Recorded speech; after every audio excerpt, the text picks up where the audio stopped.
whiskey friends, far and wide. We are live.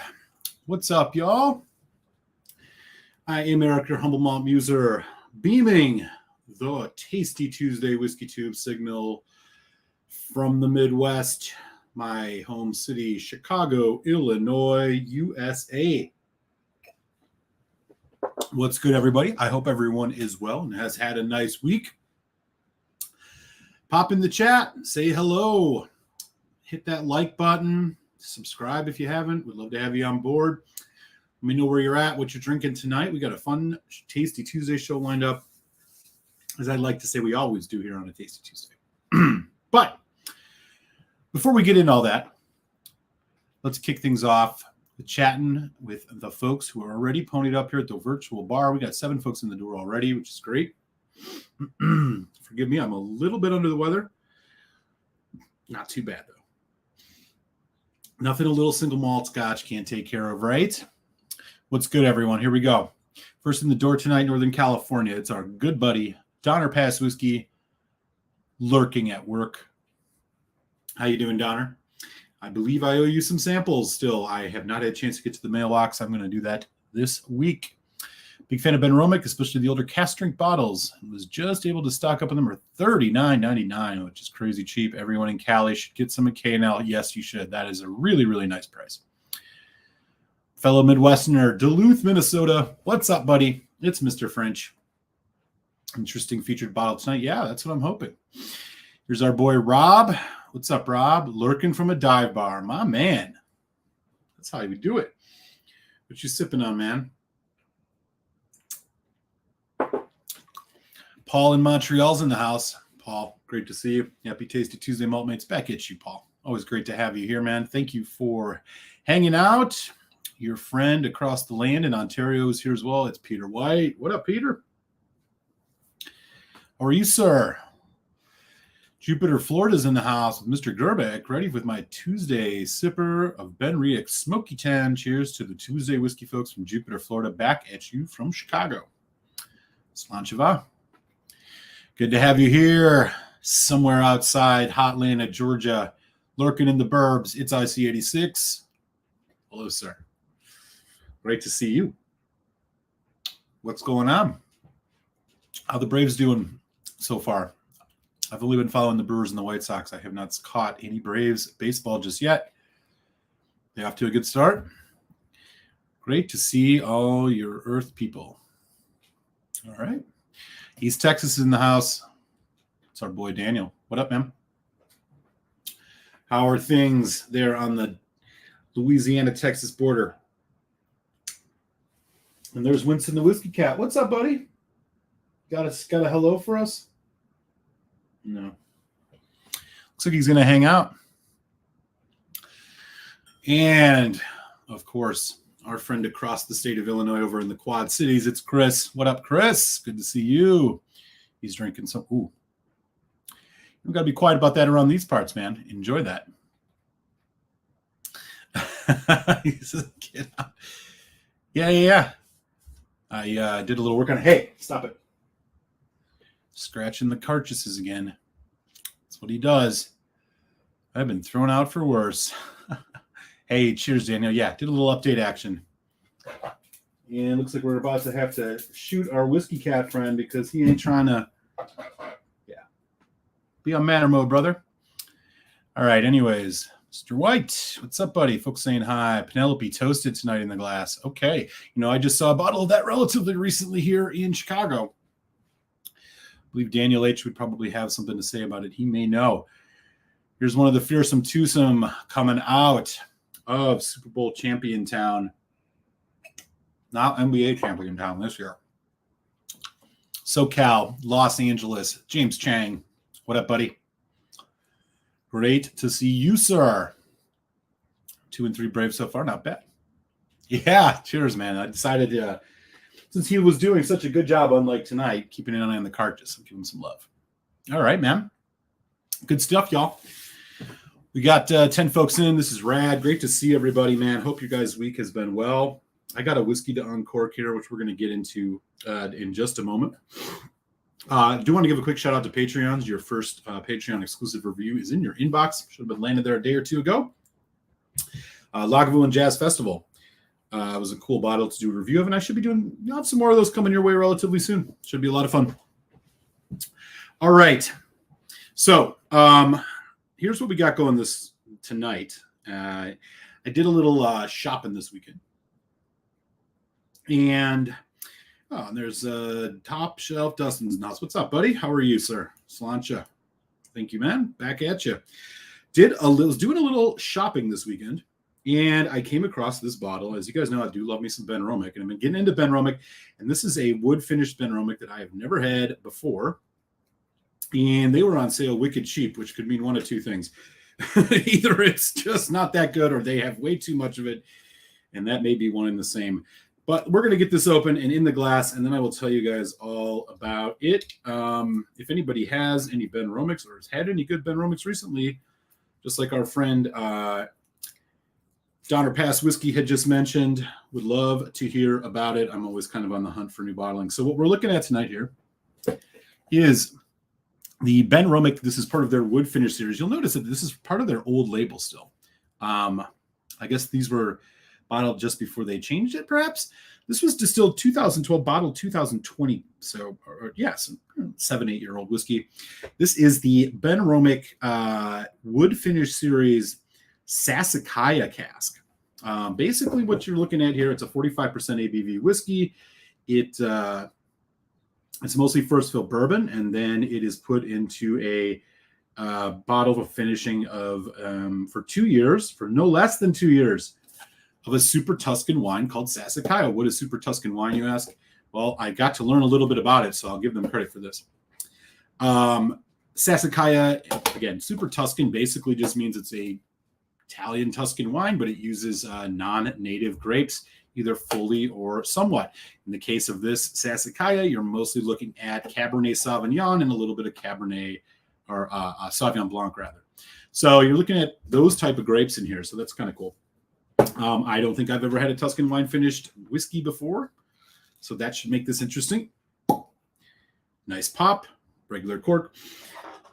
Let's see what we're looking at here. So this is the newest release of this single malt, and I paid about $38 USD, which is criminally cheap. And honestly, for almost any single malt these days, that's criminally cheap. So I'm a little bit unsure what to get out of this, but we're going to find out. I'm going to let that rest for just a minute. Quick overview. Benromach, Speyside whiskey, but it is peated. They do use dunnage warehouses. Everything's done by hand, so no real machines are used for most of their stuff. If that does really anything for you. It's a good marketing ploy. I don't think it has anything to do with the quality. Unfortunately, they don't say anything about chill filtration or natural color on here, so we're going to assume both are done. Maybe they shouldn't, maybe they should spend more time talking about how they don't chill filter their whiskey than all the talk about how the handwork they do making it. Just a suggestion. They are owned by an independent bottler, Gordon and MacPhail, one of the handful of whiskey distilleries that are owned by independent bottlers or own independent bottlers. So there you go.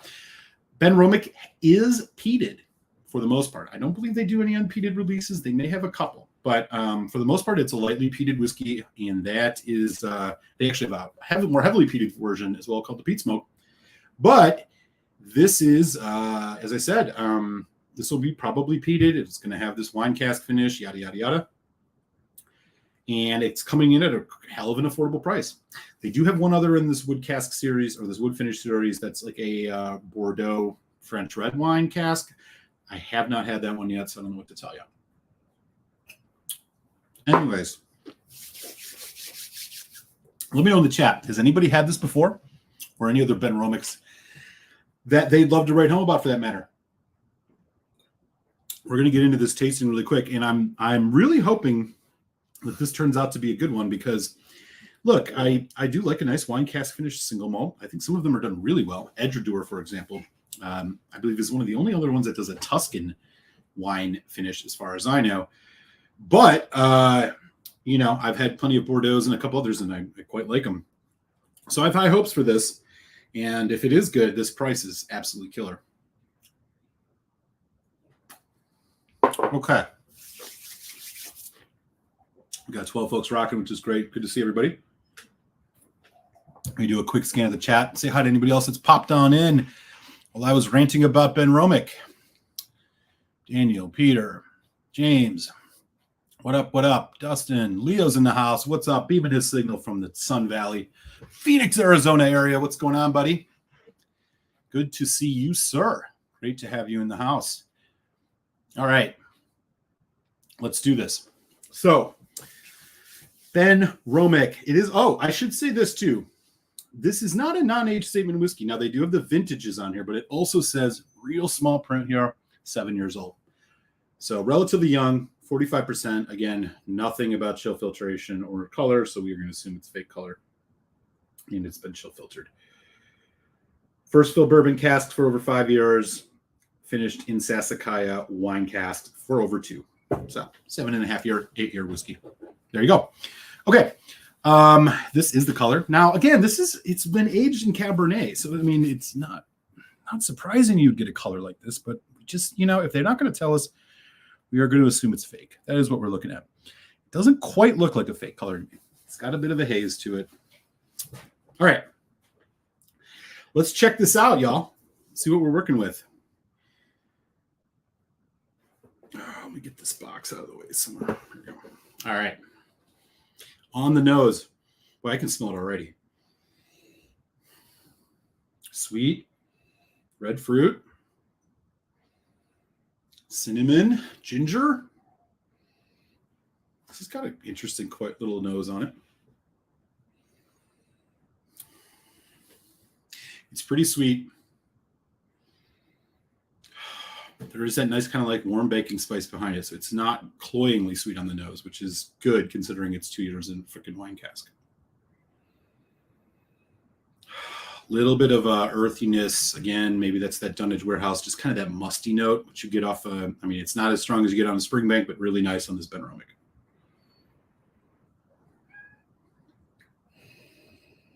A little funky. A little bit of tropical fruit. Winston, what's up, man?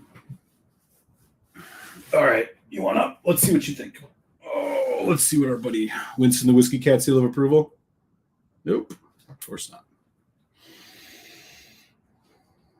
As for the smoke, nothing really.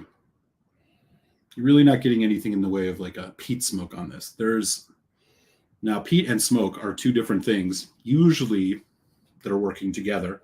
But you can obviously have very peated whiskeys that aren't very smoky. I think about the Aaron Moore experiences I've had as an example of that. You can also have smoky whiskeys that aren't like crazy peated. Okay, all in all, this is pretty sweet. It's definitely leaning forward on the red, kind of the red fruits, a little bit of spice, a little bit of honey, a little bit of ginger. Sweet, spicy. Seems like a relatively full flavor. Let's give it a taste. Happy Tasty Tuesday, y'all. Sláinte Benromach Sassicaia Wood Finish 2020. Here we go.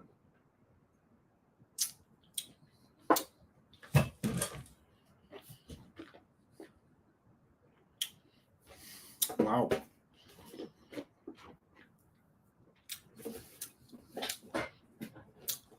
Wow, that is a huge flavor.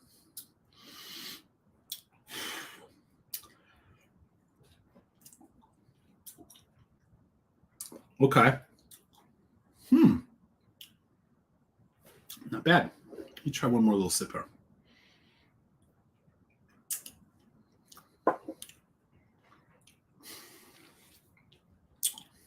Okay. Pretty high viscosity. Again, 45%. Can't really complain about that, all things considered these days. Flavor-wise, heavy on the spices are softer. The fruit notes are huge. And I mean, this is like stewed plum, kind of raisin. Quite a bit of it. You get the baking spices in the back. As it goes into the finish, what is that? The spice hits pretty intense. And I would actually argue that there's a little bit of peat, but there's actually a bit of youth. It's more on there's a youthful note to this. I mean, this is a young whiskey, and you can tell it cuts off pretty quick. The finish, you are left with this kind of somewhat cough syrup, cherry cough syrup, light prune, kind of raisin, dark fruit like that. Not much else on the finish. The finish is quite medium long. This is a little out of balance in my opinion so far. But let's give it another sip here, and then I'll put some water on it and see what happens there. Of course, this is the neck pour, so what can you do? I do have to say, I do like you get a little bit of that funky note. Winston, what are you doing over there? Man, I'll tell you, he always wants to start playing with this thing. We'll wait. All right, bro. Are you done, man? What are you doing over there? Yeah. Okay. Let's try and taste some whiskey. I'm gonna do one more neat taste here. Man, there's things to like here. It's got some of that kind of old style, i.e. Glen Scotia. Dude, what are you doing? All right. Anyways, I'm just going to talk over him. This has got a little bit of that, again, that kind of earthy funk, that kind of Dunnage Warehouse note that you just don't get on a ton of whiskeys. And I do appreciate this about Benromach. The only thing that's kind of throwing me off is just like how overpowering this wine finish is. I mean, you're combining first fill bourbon and a wine finish. So you're really asking, especially in the case of this, which is Cabernet Sauvignon, you're really asking for like a very rich, heavy flavor. And this delivers on that. But boy, even for 5 years in first fill bourbon, you get a little bit of oak char, a little bit of vanilla, but it is very much on the fruit side. Let me just see if there's anything else interesting on here to note. No, not really. Okay.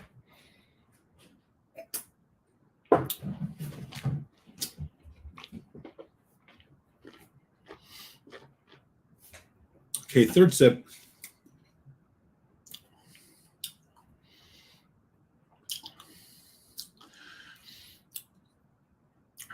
Again, oily, pretty nice event. Spice, it's there. You got a bit of a drying finish, which you should expect off Cabernet Sauvignon for the most part. A bit drying. Dark stewed fruits. Not really like grape, more like prune or raisin or plum for that matter. Little hints of vanilla, cinnamon, things like that. Oh. All right, let's do a little bit of water. You know, overall, there's some things to like about this. There are some things that I think are going to really require you to really like a heavy wine finish like this. Okay. So back on the nose. I see some folks drinking the Benromach 10, which is awesome. That's a really good whiskey. Especially for a 10-year-old. It's still at a really, really competitive price these days. I mean, the way things are going, it's like $5 more on average maybe than a Glenlivet 12, and it's exponentially better whiskey. 43%, I think. Okay, again, a little bit funky, damp, dusty warehouse note. Dark stewed fruits. Although the raisin or the water is evening this out a little bit, which is really, really what this whiskey needed. I'm getting a bit more cinnamon, a bit more of the vanilla spice. Okay, here we go.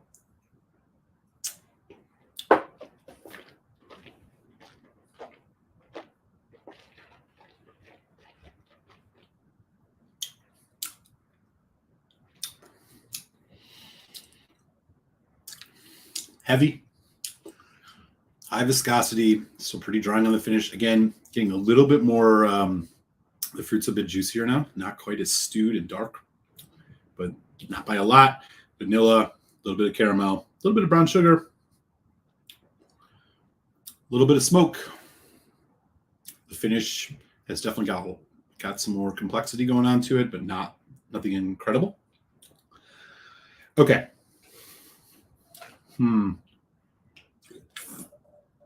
So this one is,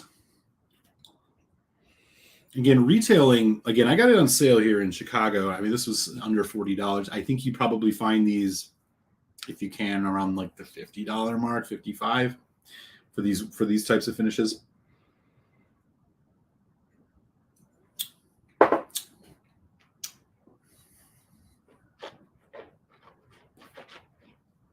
Here's what I'd say. This has a little bit of a brandy quality to it. Obviously, the peat smoke and the kind of that vanilla intensity, or pardon me, the oak intensity, notwithstanding, this does have a pretty substantial kind of stewed fruit, red fruit note. I mean, this strikes me as more of like a dessert dram, but the problem with that part is that it's kind of too youthful and sprightly and intense to be something that can be enjoyed as like a relaxed sipper. Personally, for me, not a whiskey that I would necessarily reach for and pour a dram of, because it doesn't quite fit as a starter whiskey because of how much intense flavor there is. I think the use of the first fill bourbon is probably in part to try to round off some of the youth of the whiskey, or at least make it less evident, or to try to balance with the heaviness of the Sassicaia, which is not, by the way, characteristically a heavy whiskey, or I'm sorry, a heavy wine, but it's a bit more supple than this. But this is a very heavy whiskey. It's better than a lot of the kind of younger whiskeys that I've had in terms of just how it develops and the nice complexity that it has. But boy, I mean, this is kind of a really unique flavor. I think it might be just a bit out of balance. It could have been done a little better. I have not had the other wood finish, part of the wood finish series here. But as for this one, the price point is nice. It's a quality product, other than the fact that at least there's an age statement on it. You'd wish they would chill filter, or weren't chill filtering and not coloring it, but what can you do? 325 on this one. I think it's just slightly above average. If you're into that 100-point scale, this is probably like an 82, 83. It's okay. Just not, I'm just trying to think about the use case here. When do you reach for this whiskey, right? I personally, for me, I'm not quite sure. It's not something that I'm going to reach for on a daily basis. It's not an everyday sipper. And again, it's not a relaxed end of night sipper, despite how heavy and intense that flavor is. It's a little bit too edgy. We'll see where it goes. Not my favorite Benromach. I think if you're looking to try and get into Benromachs, the Benromach 10 is a must buy for sure. The Benromach 15 is fantastic. Also something that's flying under the radar in terms of price these days. I think you can still find it around that $70 mark, which is a fucking steal in my opinion. That's a really good whiskey, despite only being 43%, despite the chill filtration and the fake color. All things that take away from an otherwise, I think, really exciting and interesting distillery. So that's what you got from me. I'll go 3.25 on this. Maybe even just a straight 3. I don't know. It's average, right? They're doing a lot here. It's just not quite harmonious. It's all really loud. What can you do? So yeah, I'm hovering in between that 3.25 range. So it's about average. I'm going to do another dram and sit and sip it, and then we'll catch up on the chat. We got 16 folks in, which is great. How's everybody doing? Again, I did want to mention, if you are looking for Benromachs, the 10 and the 15 are both quite good. I would also say that one that I sampled a bit earlier this year, which is, I think, phenomenally good, is this new series they have since they rebranded called the Contrasts.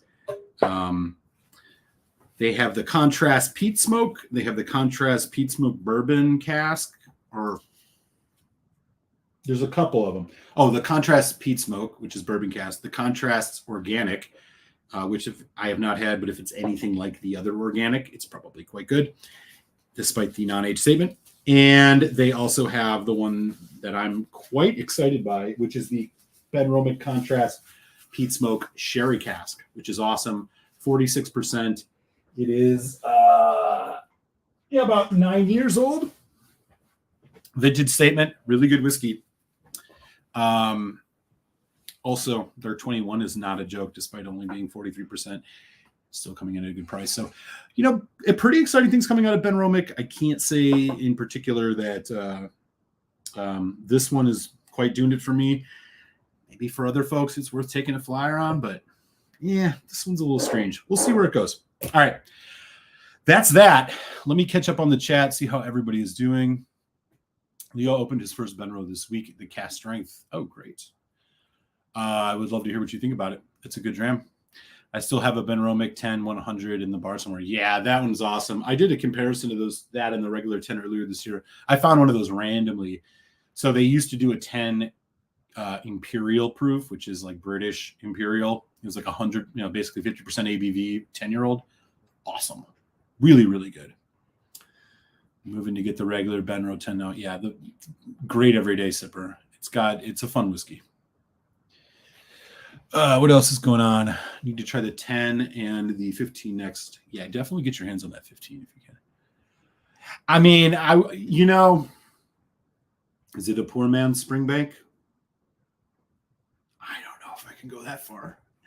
I think they're missing a couple. There's a couple things that I would say that contrast. Number one, the integrity of their bottlings. They bottle lower ABV than Springbank. They chill filter. They put fake color in it. The chill filtering thing is most annoying. Springbank's distillation process is a little different. They do like 2.5 time distillations on some of their whiskeys. I don't think that's the case with this one. They also, you do get a little bit of that Dunnage warehouse thing, but this is more like Glen Scotia, I would say, in terms of picking up that note of the kind of earthy note. More in the Glen Scotia range than I would say necessarily Springbank. But could be worth trying. I agree with you completely. It's too bad that they're 43%, but I completely agree with you.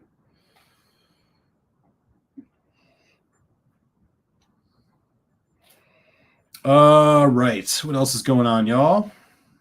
Benromach would finish sounding more and more like a Patreon giveaway. No. I usually keep those for good whiskey. I don't know if this is a good whiskey. This is a strange one. I'm trying to just judge it on like how competent I think it is. I just think it's trying to do too much. I wonder if they would have either done set like refill bourbon cask, like second fill, and then did more of a 1 year finish in the wine. Like just tone this down a little bit.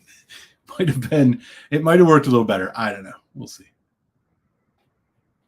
Okay, cool. So we got 17 folks in, which is rad. One thing I wanted to look who's back again. It's our little digging friend over here. Hang on a second. What are you doing over here, Matt? What are you doing? Yeah, man, dude loves to screw around. Hey, what's up? Great to have you join us. We just finished up the featured bottle review, but you can catch it on the replay, and we got another one coming, sample coming up right now, man. Great to have you. Cheers. I came across something today that I thought I would share with y'all. And this is especially, I don't know what this says about us. Well, I do know what it says about us Americans, but it's also going to be pretty funny for our friends abroad. So recently, IRI Worldwide, which is a market research firm that measures off-premise sales of things like liquor and other things, just released the 20 most popular whiskey brands in the United States. Okay. One Scotch whiskey made this list. I'd love to hear folks' guesses on which Scotch whiskey made this list. There's 20 whiskeys that are the top, basically the top selling, top most popular brands among Americans. Take a guess in the chat which whiskey it is, which Scotch whiskey made this list, and then I will tell you some of the highlights or lowlights, I should say, from this pretty sad statement about the state of people who drink whiskey in this country. And the interesting thing about this is that it's a really good reminder. for a lot of us who are constantly seeing people chasing the expensive bottles and paying a bunch of money for these causing prices to go up by their chasing stuff. It's a reminder of what people are actually drinking, in the United States comparatively. All right, we got a couple coming in. Leo says Glenfiddich. Nope, it ain't Glenfiddich. Srini, yes, it is a Johnny Walker. And yeah, Dustin, you got it. It's Johnny Walker Black. So Johnny Walker Black is the only Scotch whiskey that made this top 20 popularity. Yes, James Chang, absolutely right. Johnny Walker. And it was number 10. So that's it for the Scotch. Just to give people buckle up, y'all. I'll count down the entire 20 list for you. This is quite something. I lied. There's one more Scotch whiskey. Pardon me. There's two. You'll never guess the second one, so we might as well keep going. So number 20 is Canadian Club Whiskey. Number 19 is the Scotch. It is Buchanan Scotch Whiskey, the 12-year. Anybody had one of those recently? Number 18, Knob Creek regular bourbon. Number 17, Four Roses standard yellow label. Number 16, oh man, yep. What are you doing, Kat? Sorry, I lied to you. Glenlivet 12 is on here too. So there's actually 3 Scotches. Man, there you go.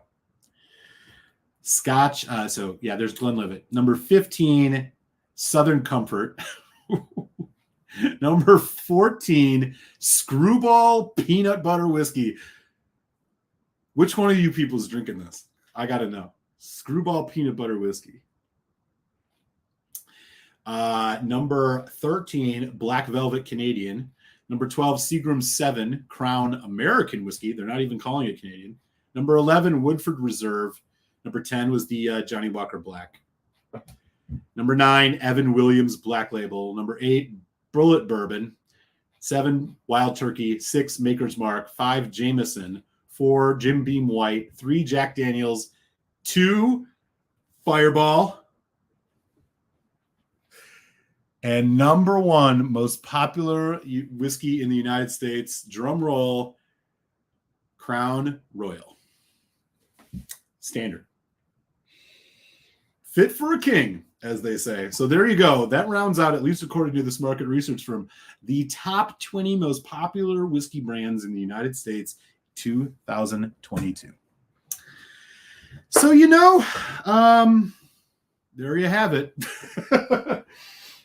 I don't know who's drinking. I'll tell you right now, of these, I've had maybe 5 or 6. Come on, let's not be real. Let's be real. I've never had Screwball. I've never had Black Velvet. I have never had Buchanan Scotch. I don't think I've even had the regular Canadian Club. Chris says they sound great. Yeah, I know. Americans love themselves some Canadian whiskey. Dustin, right? I was assuming Fireball or Jack Daniels would be number 1. Crown Royal. There's power in marketing. Yeah, I am too. Come on. Yeah, I'm a little bit surprised, Arthur. For real. I mean, okay, so there's a couple on here that I at least can give some respect to. So, number 7, Wild Turkey. Okay, it looks like it's the one. It says, wow, here they don't distinguish between the 101 and the 81. So that's a serious point. If it's the 81, I'm a little bit sad. Oh, nothing wrong with owning a bottle of that. The illicit still is good. I don't know. I thought it was all right. Totally competent whiskey. Oh God, now that would be interesting to find out. So other ones that are on here. So Bullet Bourbon, okay. Knob Creek, Woodford Reserve. I mean, these are they're fine, right? They're not the worst. Peter White. So all I can tell you is that this is data provided by IRI Worldwide, which is a market research firm that measures off-premise sales. So outside distilleries such as liquor, grocery, and convenience stores.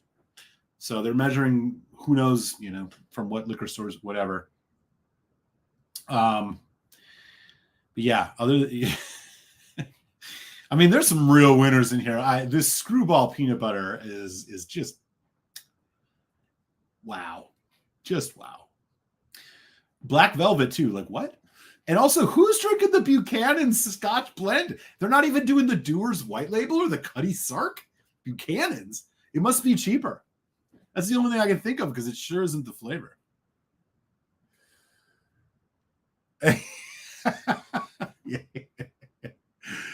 Yeah, for real.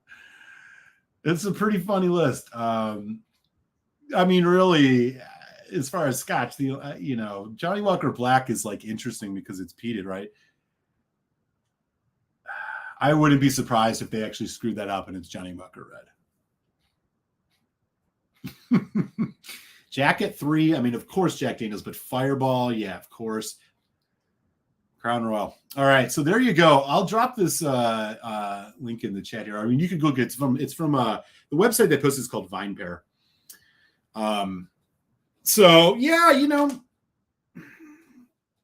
clearly there's not enough people watching channels like mine or Ralphie or Dustin or fucking anybody for that matter, because let's keep it that way too. Everybody keep it on the hush. Buchanan's 12. I feel like we might have to do a Buchanan's 12 review, y'all. I feel like I might got to go buy one of these. I'll get that and the black velvet. We'll do it next week. I'll go buy some of these whiskeys. We'll just do a 3-way tasting. We'll do the black velvet if I can find it. Hang on, let me bring it up again. All right, we'll do the black velvet. We'll do the Buchanan's, and then I need one more. I'll have to think of one more. Maybe I'm not doing that. Fuck it. Should we do the peanut butter? If I can get a sample size of that peanut butter, which they have, every liquor store going to have the 5 or the 5 ml bottle. If I can find it, I'll do it. I'll look for a couple of these bad ones and we'll taste them next week. That'll be fun. Plus, it gives me an excuse to go to the store. Cheers, enablers.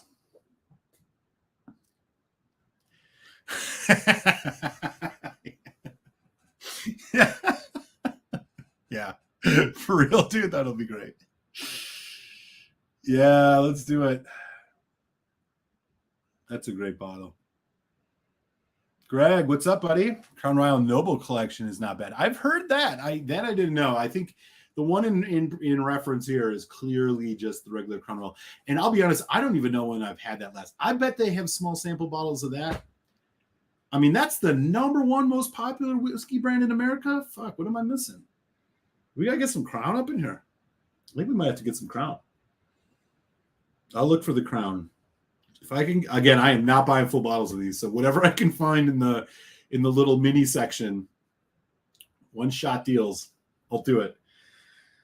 I'll let you guys know next week on the show. I've not had that double black either. I've only had the regular black, which, again, that was the drink of Saddam Hussein's bath party, by the way. More you know. And apparently a bunch of Americans. I haven't had Johnny Walker Black in a really long time. If they have a small bottle of that, I'll grab one. But yeah, I'll go find a couple of these. We'll see what I come up with. We'll do it next week on the show, so stay tuned. By the way, if you want to make sure you catch that and everything else, just smash that subscribe button if you haven't. As you hear, it's always a good time on Tasty Tuesday, and now we're going to do something totally freaking random next week. In the fun half of the show, we'll do it in the second half hour. So we'll still do like I think I have a scotch that we're going to do. Yeah, something like that. Look, y'all, I'm just looking for an excuse to go to Benny's this week. Come on. I appreciate it. We're going to make it weird. Keeping it weird.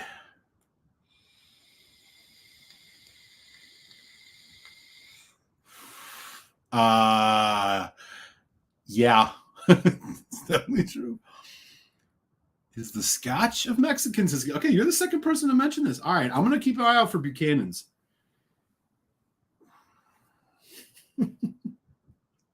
Oh, man, this is going to be fun. Okay, moving along.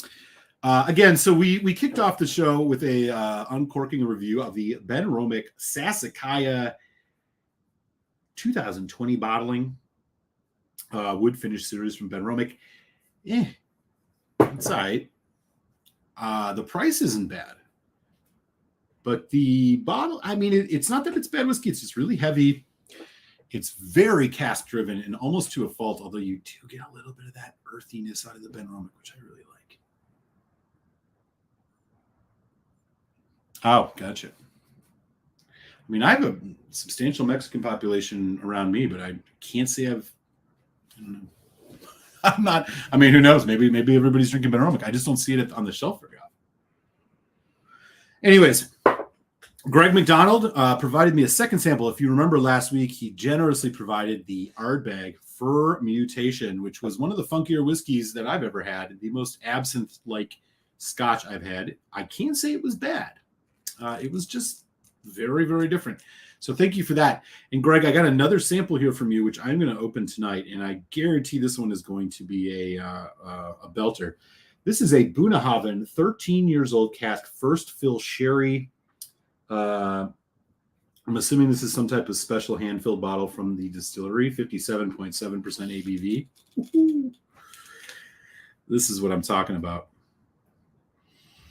So I have been lucky enough to have my hands on a couple fancy Bunnahabhains over my time, and they seldom disappoint. Seldom do they disappoint. So this one I can imagine is going to be quite great. Greg in North Carolina, shout out to you, sir. I deeply appreciate the generosity of these two whiskey samples that you have provided. I mean, that is just gorgeous. I'm going to let that get some oxygen.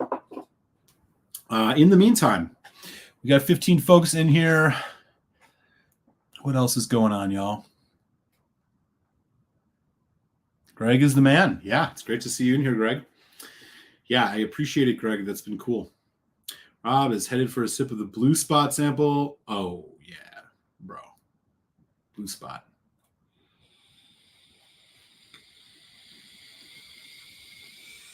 Yep, 100% right, Kenneth. And, you know, like, look, it's the paradox, right? On the one hand, it's like you want people to drink good whiskey, or you want people to, like, have the opportunity to understand, like, how good whiskey can actually be, right? But then on the other side of things, you're like, you need people to keep drinking that, because if everybody starts drinking all the good whiskey, then none of us are going to be able to afford to drink all the stuff we want. And then where does that leave you, right? So, you know, it's fun every once in a while when you're hanging out with that friend who's like, you know, got the bottle of Jack to be like, oh, hey, man, try this instead. But you know what?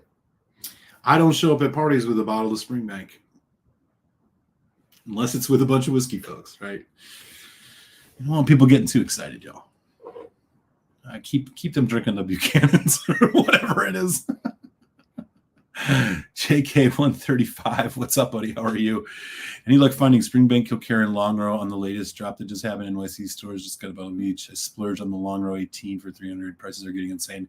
They are. There's been this crazy push on the Springbanks. I wish I knew. The last Springbank that I found in the wild over the past weekend was the full bourbon cask, 12-year-old cask strength, which I'll get around to trying. That's about it, man. I honestly, everything else is slim pickings around Chicago. I haven't seen much. Oh, I'm sorry. I did get the Longrow 12 Malbec, or pardon me, 10 Malbec, which was like 160. It was not cheap, plus Chicago taxes. It's like 175. But that's been out here for a while. They've just not been flying off the shelf. The Springbanks and stuff, it's getting crazy. I know. So wish I could help you out on that, man. Arthur, what's up, buddy? Muser, have you tried the Bunnahabhain 2008 Manzanilla? Yes, I do. In fact, I have a bottle. I have not got around to doing a review of it yet, but I like it. Now, Manzanilla is interesting because it's got that kind of yeasty estery quality to it because of the way it's made. The way that Manzanilla sherry here. You want up or not? What do you want? Winston's coming back up. He's being a pest. The way that Manzanilla is made, it's like some of these other Some sherries where this stuff called floor, which is basically just like the yeasty stuff, kind of floats atop in the whiskey the wine, the sherry, and kind of gives it a funky flavor, which is kind of what Manzanilla is. I do like that 2008. I got to get around to doing a review of that. As for if you're looking to buy a bottle, I mean, I know they're probably going for like 200. I mean, you're not going to find it much cheaper than that. If you like Manzanilla, yeah, it's probably worth grabbing at that. If you've never had Manzanilla, I would honestly really encourage you to try something with Manzanilla, or try Manzanilla before you spend $200 on that bottle, because it's a unique flavor. It's got kind of a nutty almond nuttiness, kind of a burnt sugar taste to it. It's fulsome. I would definitely, check that out. If you like it, you'll really enjoy that Boone Hop. But if you can try Manzanilla first, I would do it. I picked up a Bruichladdich Islay Barley 2011 for $1 over minimum waiting, and that's a good bottle. I'm going to do a review soon of the Bruichladdich Islay Barley 12 versus the 2011 versus the 2012. Spoiler alert, 2011. That's a good bottle. Been drinking that one a lot more often. Yeah. I mean, I'm a Bloody Mary guy for sure, but I don't do a lot of neat vodka.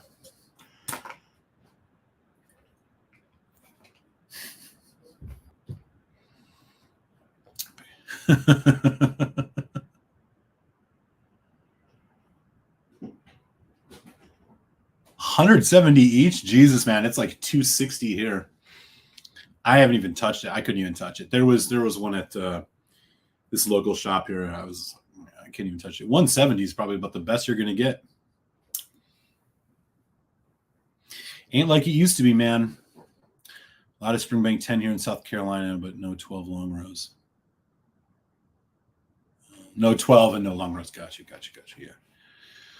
Yeah, the long rows are, dude, the 10-year-old Malbec is freaking $159.99 here in Chicago. I was like, dude, I mean, 2 years ago, that was $120, $110. I haven't opened it yet. I wish I could tell you. Have you had the 20? I have not. $500 for the 21 long row Malbec. If that exists, I didn't even know it exists. I knew there was a 15. I'll be honest, man. That's not the worst price for a 21-year-old long row Malbec. I certainly wouldn't pay that for the 10-year-old though. Alan, the whiskey friends in the house. What's up, brother? Beaming the signal from the UK. What's good, man?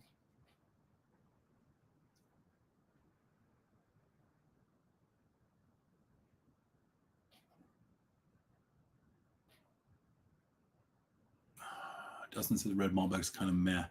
That's sad. I've had a couple of the others. I have the Chilean one I thought was pretty damn good. The Chilean Cab. I've had the Pinot Noir 12, I think, somewhere back there. I got to get around to that, but that's a good one. You opened your Cavalan Amontillado yet? No, I have not. The only Cavalan I've done the sherry. I just finished a sherry bottle. I've done the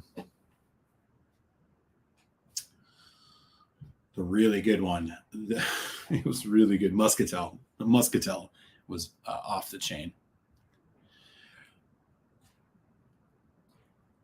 Oh, right. Okay.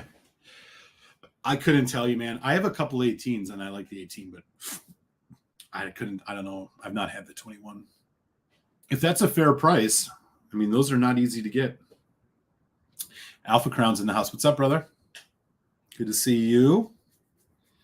Gary K coming in, San Francisco Bay Area. What's good, brother? Okay, y'all. So we're going to get back to this sample here. Again, Greg over in North Carolina sent this. This is a Bunnahabhain 13-year-old. The cask is number 590 for those keeping score at home. First fill sherry, 57.7 ABV. Is this a distillery bottling, or was this a Fessio release? If you're in the house, let me know. I know this is going to be good. I mean, it's almost comical that I even would question it because you know how these go. It's Buna. Here we go. That's the color. That ain't a fake color. Look at how kind of solid and hazy that is. And this is not I'm assuming this isn't ammonia based on the nose alone. So this is not one of those heated versions. Signatory release. Okay, gotcha. All right, here we go. Nice, full, sweet, fresh sherry. A little bit of sharpness, intensity. And then there's that classic Bunahava note, which to me is like the smell of an old tin can or like the smell of an old bookstore. It's slightly musty, slightly kind of fermented. It's there, and I love it. It's very subtle. It's in the background. I find it a lot on the 12s, but on this one, it's coming through a little bit too. Oh, man. Cinnamon spice, full flavor or full depth and intensity. Nice balance too between the malt itself. I mean, this has classic Bunahava notes, but then it also has this wonderful sherry and a hot cinnamon candy spice. Wonderful. Just wonderful. Gary, you got to tell me what you think. That was my Whiskey of the Year 2020. Criminally underpriced, even still, I think, and just killer. Okay, here we go. Bunahava 13, first fill sherry, 57.7. Greg in North Carolina, a shout out to you. I raised this glass Solange.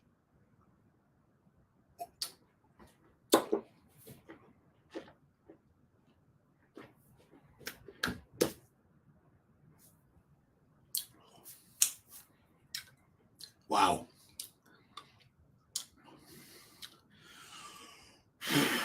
That's a hot one. A lot of heat and intensity on this, but it's 57.7. I expect that. I'm going to have to do a second sip, but I can tell you right now, there's a creamy strawberry vanilla soda thing going on to this.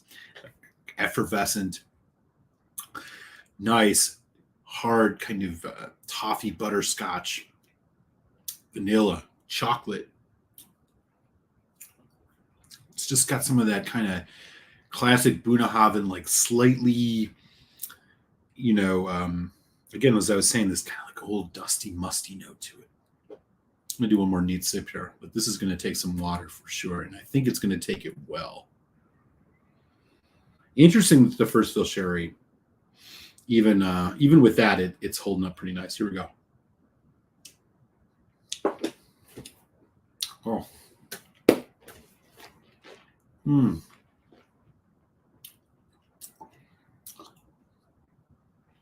man, that's good. Rich, heavy flavor, ripe, bright fruit sherry, undercurrent going all the way through of this kind of caramel, malty, slightly kind of funky earthen note, which you get off Buna's, kind of carrying this all the way through. Vanilla soda, like a cola, like almost like a cherry vanilla cola kind of note going, which gives this some life. It's got some liveliness to it, but really nice sherry cask. It's sweet. It's fresh. It also has a bit of yeah, even at $250, I would buy. You can check out my review of it if you want to hear what I had to say about it in the archives. But Anak 24 is freaking magic whiskey. Medium long finish, really getting some nice, almost like popcorn. Wow, this is good. So this is first fill sherry. I would venture to say that I'm not sure that this is completely aged in it, but if it is, this was a real nice fresh sherry cask because, I mean, you're not getting a lot of those darker Christmas spice notes, at least not neat. This is very sweet. Sweet forward for sure. Fruity. But you're getting some like nice heavy bourbon cask notes.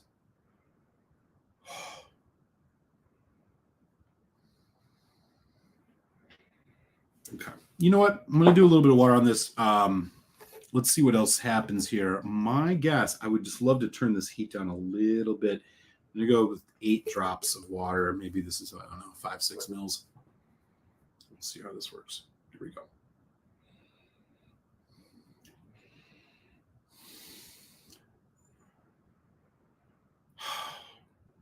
Again, just sweet vanilla. This harmony of like vanilla and bright red fruits is quite nice, but there's spice behind it that's giving it some oomph. It's not just sweet and light. I mean, it's got this going for it. It's maybe just like a dark gingerbread, vanilla, chocolate. Wow, really nice. And this is an independent bottling. Punches for a 13, but that's what you expect at that age. There's that nice kind of almondy treacle, as they say in the UK. Here it's more like molasses. It's a little bit of that maple syrup molasses thing going. Oh, man. Nutmeg. Water is just blowing this whiskey up, y'all. Making this thing just pop. Really showing off. Here we go.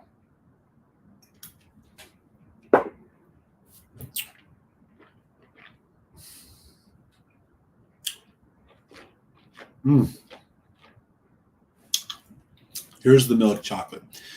Boy, water does wonders to this. Development's extended. More chocolate. More oak spice. Tones on that sweetness of the fruit. It's more in balance. Here comes that kind of that red hot cinnamon thing again. It almost like tastes slightly peaty, but I'm not sure. Chocolate cordial. It's dark chocolate. Oh, killer. First fill sherry, my man, Greg McDonald. This is a good one. Wow. Water for sure on this. In fact, I'm as excited by this as what I'm getting now. I'm going to put another like 3 or 4 drops on here just to see.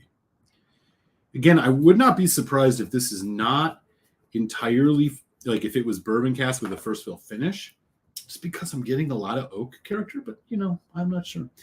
It could be just because it's so fresh. Here we go. Maybe not. Maybe this is full sherry.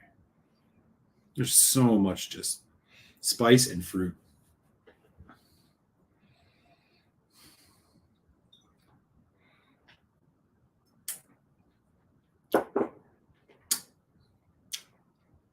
Oh.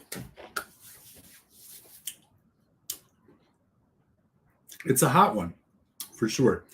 This thing can take some serious amount of water. I think the heat is the only thing that's really throwing this off. Otherwise, this is a masterclass in just full-on heavy sherry integration with a really nice malt. 57.7. Maybe would have dropped it a little lower. I don't know. I don't know what the price is on this, but it's an independent bottling. Really good whiskey. I mean, this is. Let me see if Greg is still in the house here. Ah, there he is. Entire time in first fill sherry butt. Okay, sherry butts. Okay, that makes sense. 559 bottles. Okay, the sherry butts. So butts are like the largest, right, for folks. So sometimes something that's in first fill sherry fill, you're not going to get the which is probably why I'm getting more bourbon, like kind of some of those more malty cask notes and the bourbon cask notes, because it's despite not being in a bourbon cask, you're getting more oak, I should say, not bourbon cask. If you put it in something smaller like a hogshead or something, I think you tend to get an overpowering sherry. This, I feel like it's really balanced well, so the butt makes a lot of sense. Great stuff, man. Greg, if you're in the house and you wouldn't mind sharing what the cost was on this one, I would love to hear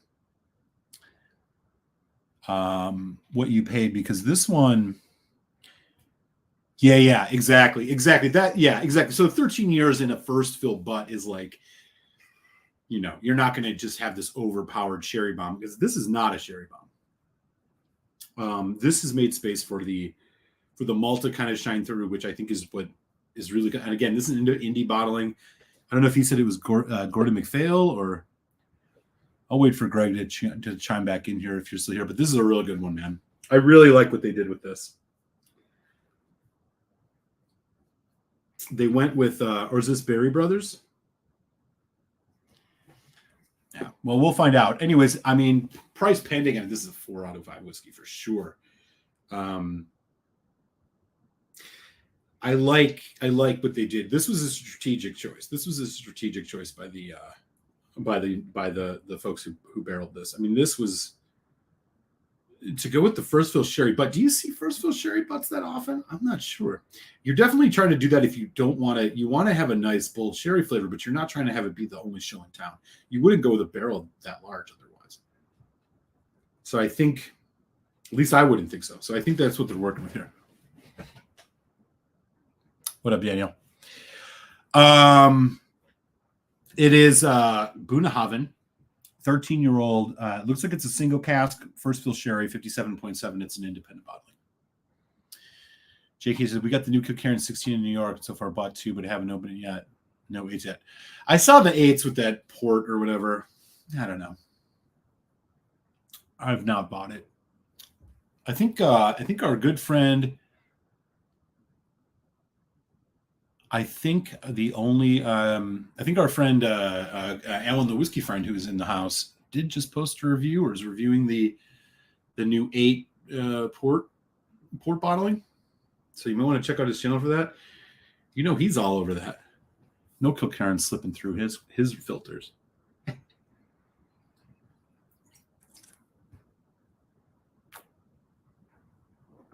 So I 100% agree with this. I didn't find the 16 to be all that amazing, but maybe batch 2 is going to be something. Yeah, let me know. I'm just curious.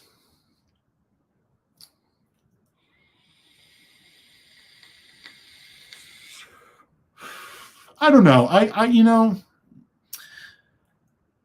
There's some, so like the Cavallans, for example. I mean, those aren't done in sherry butts. I think those are done in hogsheads.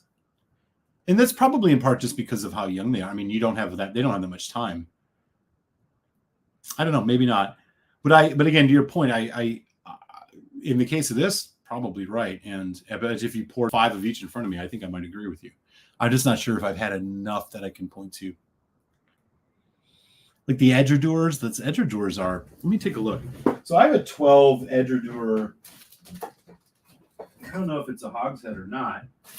Let me see if they say it's obviously signatory bottling. Yeah, this is refill, but this is a refill hogshead. Okay, that's the thing.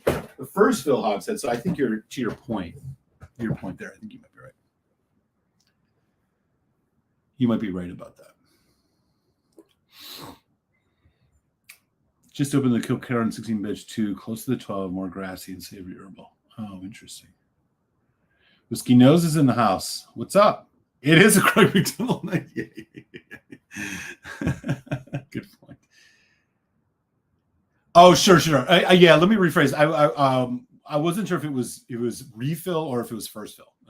You're right. That's a good point. Thank you for noting that. You're right. There's no way they're putting that output out otherwise. Good point. Yeah, smash it up.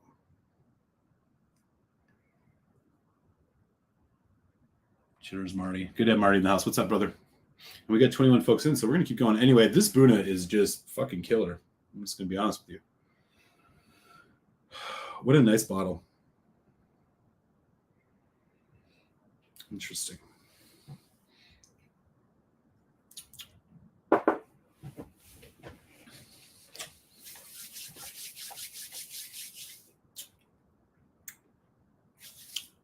Yeah, that's good. Somebody mentioned the Manzanilla Buna. I'm going to get around to that. In fact, I might try and think about doing that next week. That one's been a minute.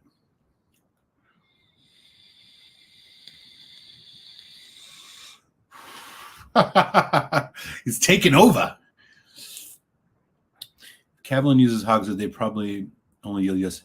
Yeah, that's right. No, he's right. He was right. It's definitely in butts, because those are all single cast. At least the cast strength Solus line.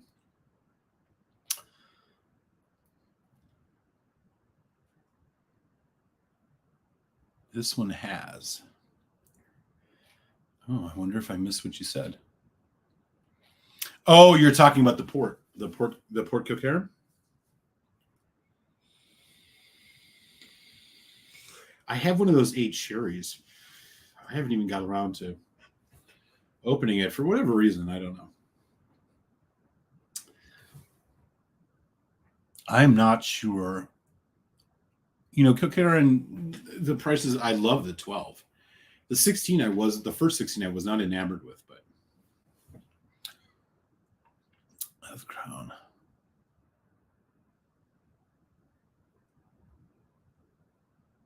Oh, okay.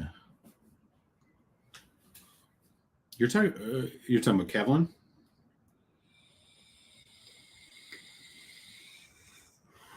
Sorry, I might have lost the thread. Anyways, yeah. So if Greg is still here, he'll give us the deets on this. But I'll tell you right now, this is a really nice whiskey. If you like Bunnahabhain, this has a classic Bunnahabhain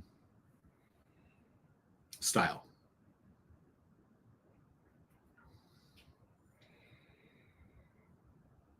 But the sherry is just playing so well into Alpha Crown and Dustin's point about the use of sherry butts in this case. The first fill is not overpowering, and I think probably a refill would be too little. Like it was really the right choice with this. God, there's that nice kind of walnut, almondy nut note to it. Damn, that's good. Okay.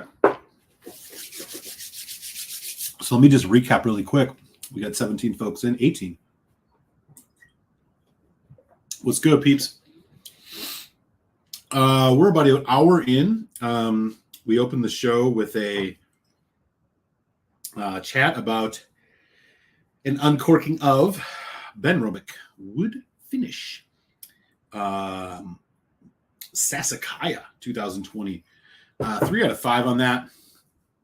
The price is right. It's just kind of a bold, ridiculous whiskey. In certain ways, I shouldn't say ridiculous. Let me take that back. It's a very bold, full-flavored whiskey that's I'm not quite sure where it falls. That's a must-buy. Yeah. Well, your son has exquisite taste in whiskey. He must have learned from you, sir. Thank you very much for this sample. Yeah, this is an easy 4 out of 5, which for me is a buy. Even at that price, I mean, I would even almost, I'd stick at the 4 or 5, that's if you're on the 100-point scale, this isn't like that 89 to 91 range. I'm not going to put a precise number on it, but 4 out of 5 kind of covers that range. Good one. If you find this for that price, and did you say this was Gordon MacPhail? No worries. If you didn't find it, we all have Google. Okay. So quite a nice bottle. Thank you so much. I should remind folks. So for folks who are on Patreon tomorrow, I am continuing my independent bottling reviews here in April. Ball Blair Gordon MacPhail 2000, a 21-year-old Ball Blair bottled by Gordon MacPhail from the MacPhail collection will be in your inbox tomorrow. That will drop for general public folks on Friday.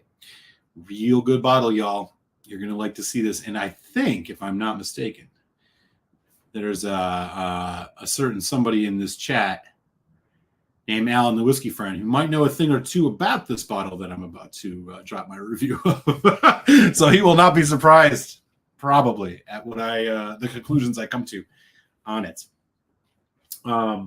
Really, really nice bottle as we continue into April. After that, I have an exclusive malt series, which is from Creative Malts. It's going to be a Glenrothes 20. Looking forward to dropping that one as well. And if you are on Patreon, make sure you check your inbox, because your first Patreon exclusive review of the Lagavulin Jazz Fest 18 is in your inbox now. Okay, so we are going to keep going. I'm going to find us a Close the House Down dram, which I usually go for with something peated. What that's going to be, I'm not entirely sure just yet. I was actually thinking I would revisit a whiskey, and you know what? And I think that's what we're going to do. I'm going to revisit something that I really was not very enamored with. And it's about halfway down, so let's take a quick look at it. This is from a distillery that I just have a very fickle relationship with. Kilchoman. This is one of these distilleries that I do not ever really find anything I absolutely love. There's been 2 Kilchomans that I think I've really loved. The Loch Gorham 2019 and the Cask Strength Mockyer Bay. Outside of that, and the USA Batch 3, but outside of that, I just don't. This is one of those distilleries that just doesn't do it for me, and it's not because of them per se or their presentation. They do everything the right way. They're just not one of those that I absolutely love. And at risk of doing this after a sherry peated whiskey, I'm going to do it because it's right here. This is the bottled or a bourbon influenced batch. It's a heavily peated Kilchoman. It is 9 years old, aged in wheated bourbon barrels, 50% ABV, non-chill, natural color. I love everything about all of that. We will see where it goes. Yeah, it just doesn't. I always just find it not quite hitting the buttons that I want it to hit for a heavily peated whiskey. It is not, and I want to be very, very clear. It has nothing to do with the quality of their product. The quality of their product is respectable in every way, and I hope I make that clear. I do not. This isn't one of these whiskeys like Dalmore where I'm going to we can trash it till the cows come home. That is not what's going on with Kilchoman. Kilchoman is a very respectable operation. They're doing things in every way you would ever want if you're a whiskey dork. But for me personally, there's just something about their malt, their style that doesn't quite hit with me. And, that happens. But I definitely try to at least be upfront and honest about that. I'm not going to bash them for anything. So, I also feel this way about Talisker, as you all know. Good luck, finding me a bottle of Talisker 10 that I really enjoy. I do not like Talisker for the most part. I enjoyed their Distiller's Edition. Their 18 was solid, but any of their younger stuff, the 8s, the 15, the 10, the Storm, the Dark Storm, they're just not. Talisker's just not my jam, so I do not go out and hunt for Taliskers. It is a personal thing. I'm not hating on Talisker, although there's more room for criticism with Talisker, in my humble opinion. Okay, so all of that said, yes, this is true. And Kilchoman just got a huge influx of money. They are increasing their output by about 40% over the next couple of years, and you're getting up older stock. So you may see Kilchoman prices at least remain steady, if not go down a little bit. And you're going to start seeing some older stuff from them. Again, I keep my mind open. I'm definitely going to keep trying them, but I'll tell you, every time I go around and grab a couple batches, they just don't quite do it for me. And that's just me. I think we probably all have distilleries that we, at least respect, that we just don't quite all feel their malts. And that's okay, as long as you're honest about why you don't like it, not just bashing it because you don't like it, when really it's a quality product. And Kilchoman is definitely a quality product. So here we go. This is the Bourbon Influence Batch, BIB. Priced at a modest $85 to $90 here in the US. It has a 9-year-old age statement on it, which is pretty rad. It's bottled at 50%, also really rad. It's non-chill, filtered in natural color. Boom, boom, boom. We're just checking all the boxes with this. This is really an homage to the Bottle and Bond Act in the U.S., which bourbon heads definitely probably know about, but you should. The government guaranteed the quality of bourbon because of all the illegal market bootlegging, et cetera, back in the late 1800s. And Bottled and Bond has become a nice advertising thing. And it also connotes you're getting a decent quality, right, for yours. 50% ABV, government supervised warehouses, so there's no funny stuff. Everything's done in one distilling cycle. It's all very respectable. And it was very necessary back in the day. It maybe still would be now if it was removed. Who knows? But anyway, this is a Kilchoman, a Scotch whiskey's homage to that. It's all of this has been aged in wheated bourbon barrels. Not a huge fan of wheated bourbon, but it's okay. Some of it's fine. I'm assuming this is all probably Maker's Mark, because when it comes to wheated bourbon, they're the biggest folks on the block. It's released in small batches, which means pretty much nothing. And there you go. So let's give it a taste again.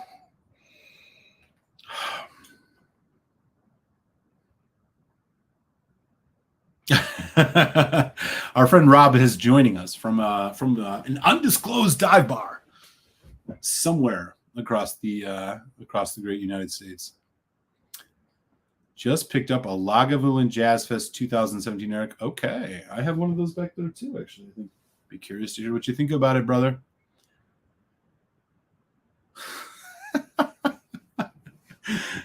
You can't officially say that until next week when Buchanan's 12 becomes the best whiskey. I have heard that. Yeah, I had I think when it comes to Talisker, the thing that I don't really enjoy about them is just how peppery it is. And I don't even hate pepper. I just don't quite like how much it shows up in their whiskey. Kilchoman, it's harder for me to identify. I just don't know. What else is going on? Greg and Whiskey Friend talking about it live. I happen to have a sample of what Mom User is about to pour, says Rob. All right. So again, you got a real smoky whiskey. I like the nose. It's sweet on the bourbon, right? You're getting honey. You're getting a little bit of that toffee Werther's original candy. A lot of smoke. It's a nice nose. I do have a review of this, by the way, if folks want to go back and take a look at it at some point. Charcoal ash. But it just has that. It just has this Kilchoman note to it. I don't know what it is, y'all. There's a little hint of lemon. All right, there we go.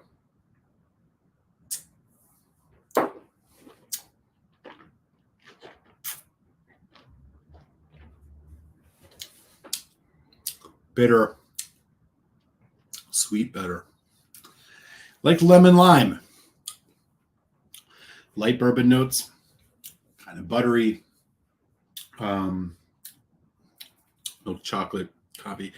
Very ashy. Very, very ashy. Sweet. Bitter. Kind of grapefruity. Bordering on that. It just doesn't do it for me. Now, again, I'm going to be totally fair. I mean, I just had a sherry whiskey, which, can taint the palate, obviously.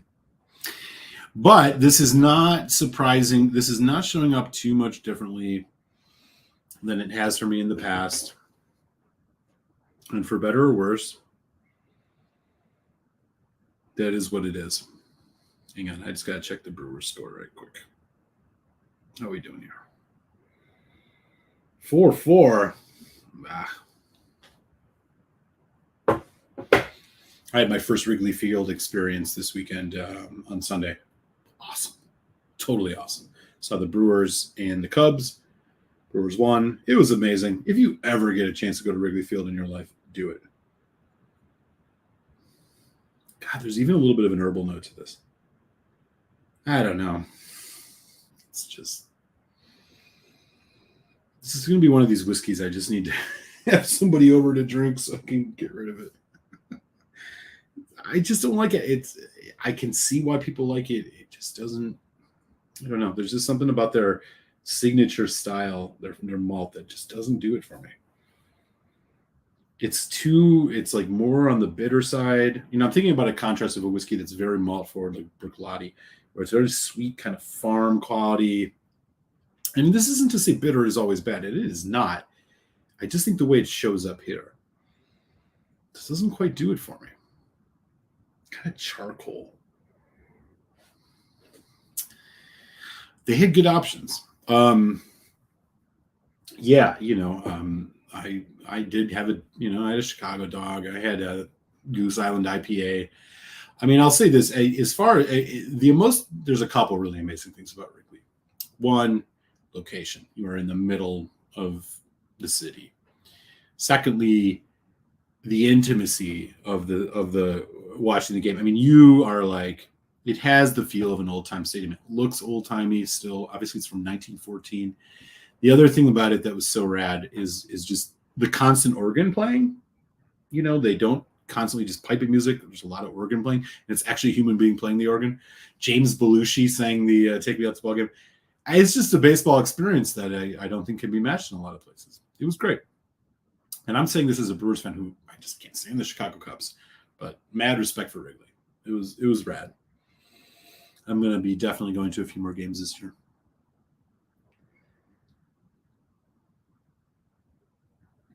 Yes, that's touching it. That's touching it.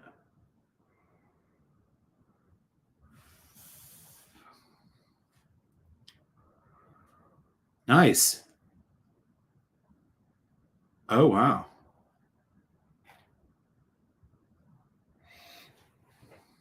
Yeah, I mean, this one, I've never given a below average score to a kill home, and I'm really trying to be unbiased. I just don't think there's anything that they make that's very bad. I just don't think, I've never been wowed by one. And this is no exception to that.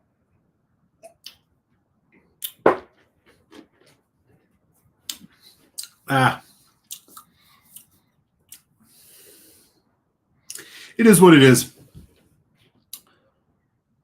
I do, depending on what kind of hops we're talking about. Citra hops, good. Cascade hops, not so much.